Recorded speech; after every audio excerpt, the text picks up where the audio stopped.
I have 3 knives with me today. Um, this one, when I'm out backpacking and hiking, I like carrying this. It may have been replaced by this. This actually, I may be getting another one of these, but a smaller version. And then this one.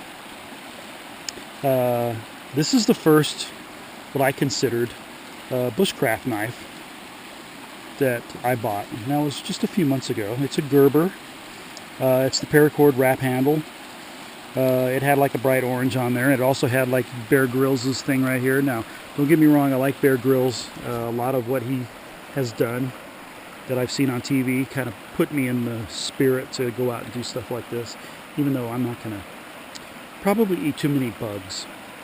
And partially because of him, I really kind of decided that coming out here might be something that I want to do a lot more often. But so I like him, but he's got his emblem on here, and I didn't necessarily want to advertise that brightly because it's like bright orange. But you can change the configuration of this belt loop so that you can hang the knife like that on your belt. You can hang the knife like that on your belt, or as I prefer, have it on there like that, or like that. It's concealable that way, and you can wear it around and nobody stares at you. In Idaho, you can carry a knife like this. As long as it's out in the open, they don't care. You can carry a machete. There's no limit. But, you know, I don't like people wondering what I'm doing. But the reason that I got this, I really like the idea of having a knife to hang around my neck by paracord. And that's perfect for it. And that's the reason that I bought this first. But it's a great little knife. I use it pretty often. It's got a decent blade on it. Holds sharpness pretty well. I changed the orange paracord, did the OD green, which I prefer. Have put a lanyard on there that's a little bit longer. The Kydex sheath holds that knife in there, nice and tight. It's not going anywhere. But that knife wasn't enough for me. I wanted something bigger. I wanted what I consider to be a survival knife, and this is Schrade. Take that bad boy out of there. It's the SCH F9. It's got a. This is what I was batoning wood with earlier when I got here. Works real well for that. I don't particularly like the concave and convex blade on it. I am terrible at sharpening knives. I mean, I suck at it. And having a knife like this makes it even harder. And if I baton with it, it doesn't want to keep an edge. This has got a huge handle on it. My hands are probably as wide as anybody else's, but I don't have real long fingers. And it's got a huge handle, and I bought it when I was obsessed with putting paracord, wrapping it around anything I get my hands on. And what it did is it just made it harder to grip. Okay, it needs to be smaller. So what I thought, and I know that you can take the strands out of the paracord, but that handle's too big anyway. I'm thinking about taking the paracord off and taking another knife and whittling that handle down and then rewrapping it with paracord, with or without strands in there, to make it fit me a little better. The other thing is there is an SCHF 10 that Schrade makes. That's about an inch shorter blade. Handles maybe a little shorter, but it's a micarta handle, and it's much narrower. But see how thick this blade is? That other knife, the 10, is supposed to be even thicker than this. But that's what's great about these knives. You can just beat the hell out of them, and I do. It's got the sheath's not all that great, but has this little pouch on here, and I got a sharpener in there, and another ferro rod striker in there too.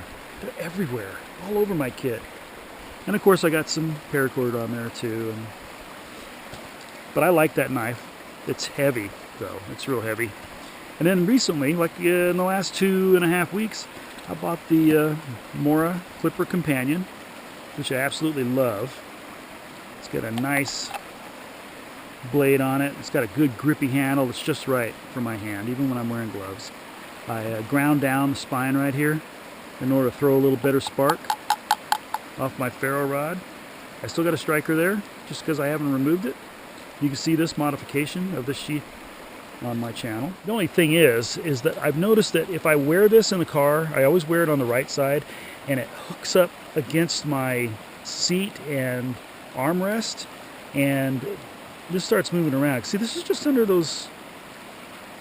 that inner tube. I started thinking the other day, I wonder if I could get a torch and heat up that little pin cap that the ferro rod's sliding in and out of, and heat up the sheath and basically melt them together. And then wrap. Maybe a remodification is in need there. What do you think? But anyway, there's my 3 knives that I got out here today. I've used this one, batoning. I've used this one to pick my nails. I'm just kidding. I've only used this one today. But I wanted you to see them. They're really good knives, I think. But I'm just a knife guy, and I can't wait to get more. The Gerber, I'm okay with that one, and I'm not going to get another one.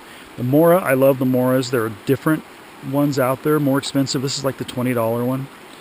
I've got to get more of those because they're just so great. And then the Schrade, I think I'll get the smaller one and then modify this handle on this one, and I'll show that modification, and we'll just go from there. But in the meantime, no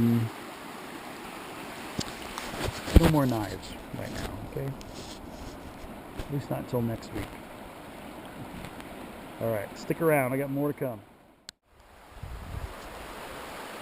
If any of you guys watched my Mill Creek camp video where I woke up in the morning with snow, you'll hear me obsess with not wanting to be cold, and basically talking about my sleep system, which worked out great. Knowing that, I still was thinking there's got to be a better way, right? Something even warmer. And you know, over the past few months, I've been kind of seeing videos on the USGI modular sleep systems. So I've been kind of thinking about it, even though my system worked really well. Then out of the blue, somebody at work told me a sleeping bag that an ex-roommate of hers had. She said she'd sell it to me for $75. And I said, well, what are we talking about? She goes, well, she was in the Army, and this is issued to her in the Army. And I thought, are you kidding me? So, you know, I started playing 20 questions with her, and I said, has it got 3 bags plus a stuff sack? And she goes, yeah. And I said, is it like camo, and one of them's black? And yeah, she had a USGI modular sleep system, and according to her, it's barely been used, if at all. So I thought about it for about 13 or 14 seconds, and I said, yeah, bring it to work, I'll buy it, $75. And there they are. I know you guys have all seen these, and so it's no big deal to you, but you know, they look really new. This is, of course, the bivy bag. Waterproof and breathable. How they do the two of those things, I don't know. But right inside there, I've got the patrol bag. Real good shape. These are great. I mean, I like the way that the system snaps into place. See how it's snapped together. I really like that. And it's got drawstrings everywhere, you know, to pull it up around your neck. I don't know what the temperature rating is for the bivy bag, but it's cool, isn't it? Nice woodland camo. I've read 2 different things, that the patrol bag is rated at 30 degrees, and some people say, oh, it's more like 50 degrees. Maybe if you're using it during the summer, which I plan on using it in the summer, maybe these two combined, maybe they're down to 30 degrees then. But this is what they call the intermediate bag. Combined, the intermediate bag, the patrol bag, and the bivy bag, because all these can combine into the same bivy bag. You can snap them all together. It's a great system. Are supposed to be rated at -30. I actually had the idea, and I don't know how everything's going to fit together because I haven't done it yet. But you know, I have my big Agnes sleeping bag has, you know, a self-inflatable pad. And the other day, I took that pad and tucked it inside the bivy bag, and then put the patrol bag over it, and that pad fit great inside there. But I'm just not sure if that pad, the patrol bag, and the intermediate bag will all fit in there together. I'm not a little guy.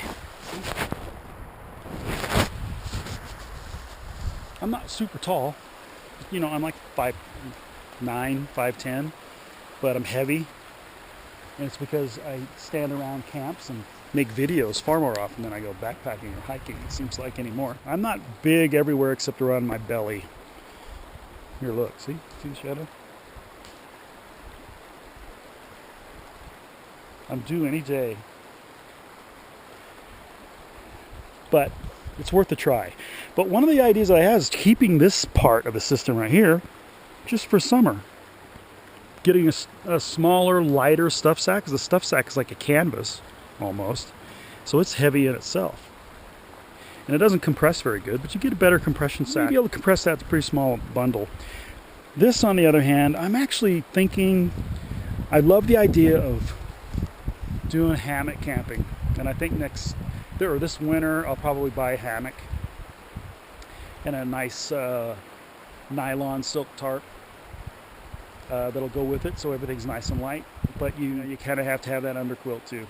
And I'm thinking about just using this as a summer bag and taking this and modifying it, maybe doing a little chop job right there, making this an underquilt. What do you think about that? Put your thoughts, your ideas, comments, and I'd really appreciate it. Maybe some of you guys have done that sort of thing before. Kind of let me know. What do you think of it? Anyway, all right. Enough reviews, huh? I'm out. See ya.